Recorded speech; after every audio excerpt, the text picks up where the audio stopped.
Hello guys, welcome to my channel ASD blogs. आज हम review करेंगे अपनी नई ग्रैंड विटारा का। ये हमने 2 महीने पहले परचेज की थी और मैं ये मानता हूँ कि अब ये इसका सही से मैं रिव्यू करने का, क्योंकि अब मैंने इसको 5000 किलोमीटर चला भी लिया है, तो मैं इसकी अच्छाई बुराई सब कुछ आप लोगों के सामने बता सकता हूँ। कि मैंने सोचा था कि स्टार्टिंग में लाते रिव्यू कर दूँ, लेकिन वो ठीक नहीं होता, क्योंकि मेरे को ही नहीं पता थी इसमें क्या कमियाँ क्या अच्छाइयाँ थी।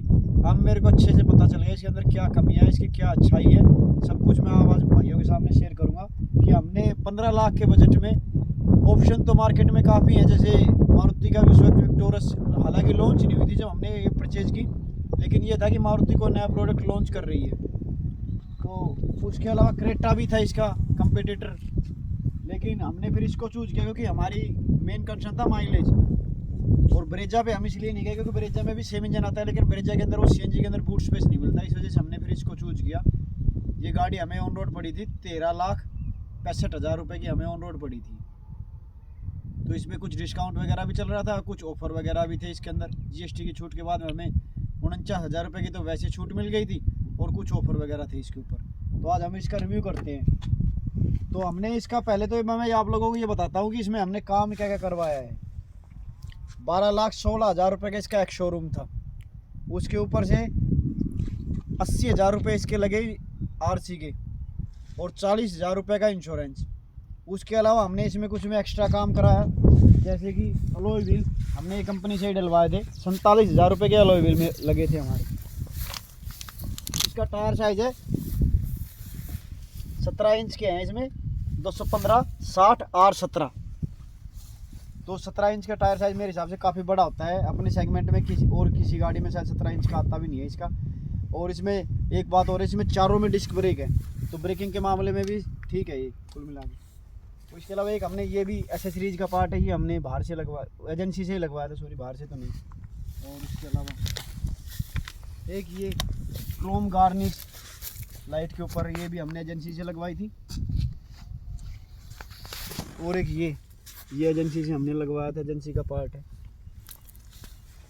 और इसके अलावा एक ये गार्निश, फेंडर गार्निश बोलते इसको शायद, ये भी हमने एजेंसी से ही लगवाई थी। इसके अलावा बस हमने एजेंसी से टोटल एक सीट कवर वगैरह इसलिए एजेंसी से लगवाए थे, क्योंकि मैंने काफ़ी वीडियो सर्च की थी, तो उसमें दिखा रहे थे कि करोल बाग में बेस टू टॉप कर देते हैं, ऐसा कर देते हैं, लेकिन मेरे को वो थोड़ा उनका फंडा समझ में नहीं आता करोल बाग का, इसलिए मैंने सारा काम मोस्टली काम एजेंसी से ही कराया था। ये सीट कवर वगैरह एजेंसी से ही कराए थे। और ये मैट भी हमने एजेंसी से ही लिए थे, 3D मैट। तो कुल टोटल मिला के 92,000 रुपये की एसेसरीज पड़ी थी हमारी एजेंसी से लेने के बाद में। तो अब आप टोटल कर लेना, 12,16,000 का एक शोरूम प्लस में 80,000 RC के, 40,000 का इंश्योरेंस और 92,000 की एसेसरीज। अब उसके अलावा भी हमने इसके अंदर कुछ काम बाहर से करवाया है। वो बाहर से काम क्या क्या करवाया है वो आपको मैं बताता हूँ अभी। इसकी हेडलाइट के अंदर हालांकि इसके में प्रोजेक्टर आता है, फॉग लैम्प की नीड नहीं थी। फॉग लैम्प के लिए वो बोल रहे थे एजेंसी वाले कि बम्पर काट के यहाँ पे लगाएंगे, तो वो मेरे को अच्छा नहीं लगा बम्पर काटने वाला सिस्टम। तो इस वजह से मैंने इसको LED में अपग्रेड कराया, क्योंकि इसकी लाइट की रोशनी बहुत बेकार है, रात में तो कुछ दिखता ही नहीं है इसकी LED रोशनी में, हालांकि प्रोजेक्टर बेसिक से हो। लेकिन फिर मैंने इसमें LED को अपग्रेड कराया, 8,500 रुपये की दोनों LED डली थी।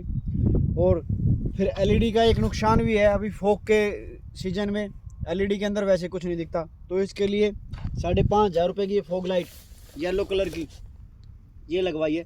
इनकी 3 साल की वारंटी भी है। अब धुंध के अंदर कोई दिक्कत नहीं है, अच्छा रोशनी देती है ये अच्छी चीज़ है वैसे तो धुंध के अंदर तो ख़ास तौर पे।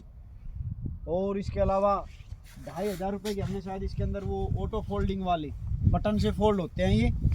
अब ये क्या है कि रिमोट से ही फोल्ड हो जाते हैं। इसके अंदर वो 2,500 रुपये की को रिले डली थी, वो डलवाई थी, बाहर से डलवाई है हमने, क्योंकि अंदर बटन से होते थे फोल्ड। और इसके अलावा जो इसके स्पीकर हैं, स्पीकर की क्वालिटी इतनी अच्छी नहीं थी, तो आगे वाले हमने सिर्फ कंपोनेंट डलवाए हैं 2, वो चेंज करवाए। 8,500 रुपये के वो कंपोनेंट डले थे आगे वाले। उसके अलावा एक ये कैमरा लगवाया आजकल, ये भी बहुत ज़रूरी है, क्योंकि आजकल पता नहीं रोड के ऊपर इंडिया में गाड़ी चलाना है, तो ये तो बहुत ज़रूरी मैं मानता हूँ इस चीज़ को, क्योंकि सिविक सेंस नाम की चीज़ ही नहीं है इंडिया में हम लोगों के पास। कोई भी कहीं से मुंह उठा के कहीं से भी किधर से भी आ जाता है, रोंग साइड नहीं देखता है, कुछ भी नहीं देखता। तो आगे पीछे दोनों का लगा था 9,000 रुपये का, ये दोनों लगा है। आगे फिर पीछे इसकी क्वालिटी भी ठीक है। और इसके अलावा एक ये थोड़ा म्यूजिक का थोड़ा शौकीन हूँ मैं, इस वजह से एक ये बेस ट्यूब 8,500 रुपये की ये बेस ट्यूब डलवाई थी, क्योंकि सीएनजी थी तो हमें बूट स्पेस की भी थोड़ा चाहिए था, तो इस वजह से ये इस तरीके से सेट करवाई। इसके ऊपर बिल्कुल फिट हो रखी है, ये हिलेगी डुलेगी नहीं बिल्कुल, तो ये थोड़ा इस वजह से ये करवाया है। अब ये तो बात हो गई गाड़ी की। अब गाड़ी के अंदर क्या क्या काम करवाया है, क्या क्या कुछ हुआ है, तो अब इसके अलावा मैं आपको बताता हूँ इसकी अच्छाइयाँ और बुराइयाँ। तो गाड़ी में तो आज सच मुझे कोई बुराई लगी नहीं है अभी तक, बस ये जो छोटी मोटी नॉर्मल दिक्कत है, ये हेडलाइट वगैरह की तो नॉर्मल ही थी, एलईडी में अपग्रेड हो गई, सोल्व हो गई ये तो।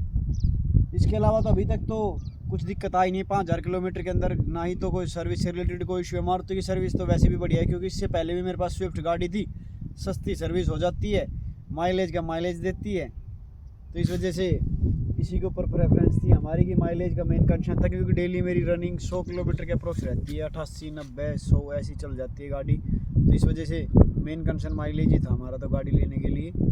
और अब एवरेज इसकी सीएनजी में अगर हाईवे पे रनिंग के लिए मैं देखूँ तो मैंने इस पर हाईवे पे भी टूर किया, अभी खाटू श्याम बाबा जी के वो श्याम बाबा के दर्शन के लिए गए थे, तो उसके अंदर इसने एक टंकी के अंदर ना 217 किलोमीटर चली थी, तो मतलब 29 पॉइंट कुछ की एवरेज दिखाई थी इसने उस वक्त ना। एक सिलेंडर में 7 किलो गैस आती है, अगर प्रेशर अच्छा हो ना 7 साढ़े 7 किलो इतनी गैस आ पाती है इसके एक सिलेंडर में ना। वैसे तो 10 किलो का सिलेंडर बताते हैं, पर उसमें गैस 8 से नीचे ही आती है। 8 तो एक बार भी नहीं आई मैंने जब तक जितनी बार भी भरवाया है ना, 8 से कम ही गैस रही है। और अगर लोकल में चलाते हैं तो 180, 185, 190 भी चल जाती है लोकल में, जैसे अपने गाँव वाँव के रास्ते में वैसे चलाएंगे तो 180 से ऊपर ही चलेगी, 180 से कम नहीं चलेगी। और अगर गुड़गांव दिल्ली के ट्रैफिक की बात करें तो गुड़गांव दिल्ली के ट्रैफिक में इसने एवरेज दी 160, एक सिलेंडर के अंदर 160 ही चल पाई है उस वक्त, क्योंकि वो traffic bumper to bumper traffic था, 1-1.5 घंटे के लिए तो बिल्कुल जाम में खड़ी रही थी, तो उसमें 160 किलोमीटर चली थी। तो माइलेज का भी मैंने आपको क्लियर कर दिया है कि हाईवे पर चलाएंगे तो 29-30 का माइलेज आराम से देगी, एक टंकी के अंदर 210, 217 ऐसे चलेगी।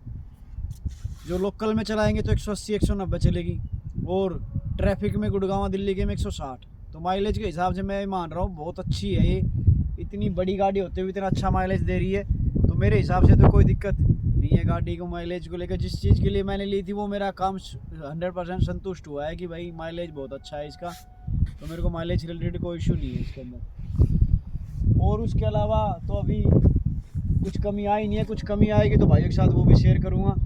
अभी तो बस ये है कि अच्छी चल रही है गाड़ी, माइलेज भी ठीक दे रही है, तो यही चीज़ भाइयों के साथ में शेयर करनी थी। अगर आगे कुछ कमी आई या कुछ वो होगा तो मैं आपको बताऊंगा आगे भी ना, धीरे धीरे इसकी वीडियो आती रहेंगी आपको। इसका और भी जैसे कहीं घूमने जाएंगे तो उसके भी टूर वूर वगैरह सब चीज़ की वीडियो मिलेगी, तो चैनल को लाइक शेयर सब्सक्राइब ज़रूर कर लेना, ठीक है। आगे के लिए मैं कोशिश करूँगा कि वीडियो डेली अपलोड करने की, एक वीडियो तो ऐसी हो जो आपको मिले डेली, क्योंकि काफ़ी दिनों से चैनल के ऊपर कोई वीडियो नहीं आ रही थी, तो मैं अभी कंटिन्यूटी करूँगा चैनल के ऊपर है कि कंटिन्यूसली वीडियो बनाना स्टार्ट करूँगा। तो ठीक है, लाइक शेयर सब्सक्राइब जरूर करना, ठीक है भाई, मिलते हैं अगली वीडियो।